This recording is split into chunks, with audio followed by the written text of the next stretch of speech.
Joining us now with reaction is former homicide detective and Fox News contributor Ted Williams, and the co-host of the Buck Sexton and Clay Travis show, Buck Sexton, who is also a former member of the NYPD's Intelligence Division. Gentlemen, and Ted, let me start with you. It's good to see you.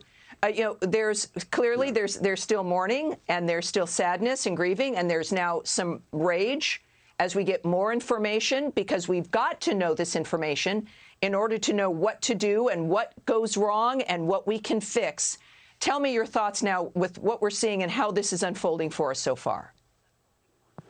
Well, Tommy, as you've already said, we do have to get this information, and we have to get it right, and we need to know the truth of what took place. We were told yesterday in a press conference by the governor and the head of the Texas Rangers and the lieutenant governor and other officials there that the first person to come in contact with this killer was the security officer at that back door. The back door, we now learn, was unlocked. We also now know that there was no security officer. And we also know that by the time this guy got into that school, into that room, there was gunshots. And then this guy was in there for 1 hour. And I'd like you to think about this, and I'd like our audience to think about this. You had 19 children that had been shot, and you had 17 or more that had been injured. And those kids were in there for 1 hour with this killer.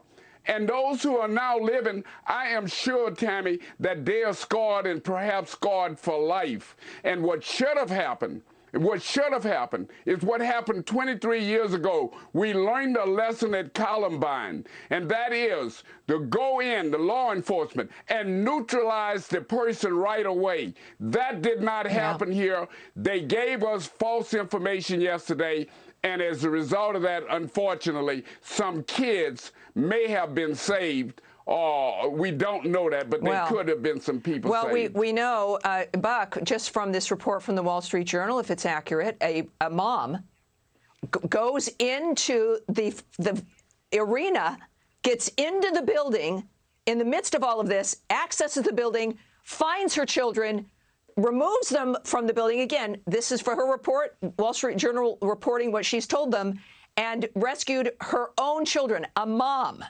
did this. This is also, when we think about the governor, perhaps they were given the wrong information. It looks like the local police report, they were reporting. Nobody seems to have the correct information at all. What do you think, with your background in intelligence and what's required here? I know it's a small town. No one's going to forgive themselves for the rest of their lives. We don't want to pile on here, but we must know the nature of what missteps were taken. That's absolutely right, because it's essential that we do what's necessary going forward to try to prevent and certainly mitigate to the greatest degree possible a situation like this. And I just say that the timeline of what we know right now occurred from a law enforcement perspective response is just unacceptable. It's too long. It's too slow. So I understand they're saying there are additional details that need to come out, but the fact of the matter is, just based upon what has already been confirmed, they had an active shooter who was still shooting over the course of that hour of the wait while he was inside. And the prior point was already made that there may have been children who were hit, who were bleeding out. Speed is absolutely of the essence, and that you could have had as many as around 100 law enforcement officers on the scene, setting up a cordon and preventing parents from going in. And then a parent actually manages to get in and save her own children. Just goes to show you this was a breakdown. And people are going to be studying this in the law enforcement community for a long time, I think, about just how command and control on the scene, what tactics, techniques, and procedures need to change here. What was the breakdown? How did this occur? Because nobody would ever look at this, study this situation from a pure law enforcement perspective and say, this is the way, this is the playbook, this is how we're supposed to respond in this circumstance. Yeah. I know it's a small town, they don't have a lot of resources, but they had a lot of armed personnel on the scene and one 18-year-old with a rifle. Ted, we saw some of this also when it came to the Parkland shooting. Clearly, that played out where we knew about a school resource officer hiding, a different police department coming in to finally move in that environment, that what happens on the ground can be shocking. These are people who are trained to do something. You have to wonder, it's like, are police affected by the rhetoric we've been hearing for years about law enforcement? Is this a dynamic where there needs to be massive national retraining about how to respond to a violent incident? But it seems strange that when even especially children are involved at schools in this dynamic, Parkland and now here, that things were not done when they could have been done. What do you think, Ted, is at the core of this reticence and this problem? Well, you know, listen, in defense of the police, there's always a great deal of confusion when you have these kinds of unfortunate events. But there were kids in there. These law enforcement officers knew that there were kids in there. And these kids should have been immediately there should have been an attempt to rescue them. Even if you would have to try to breach the door, they should have had some kind of way to try to get into that room. And they should have got in right away. You could not wait an hour. Just think about it. Oh, young kids in there, terribly upset because they waited 1 hour before going in there to try to rescue them. It's absolutely shocking. Buck, I'll give you the last word here, because, again, every day is going to bring new information.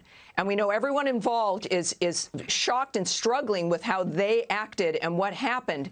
Where do you think we go from here?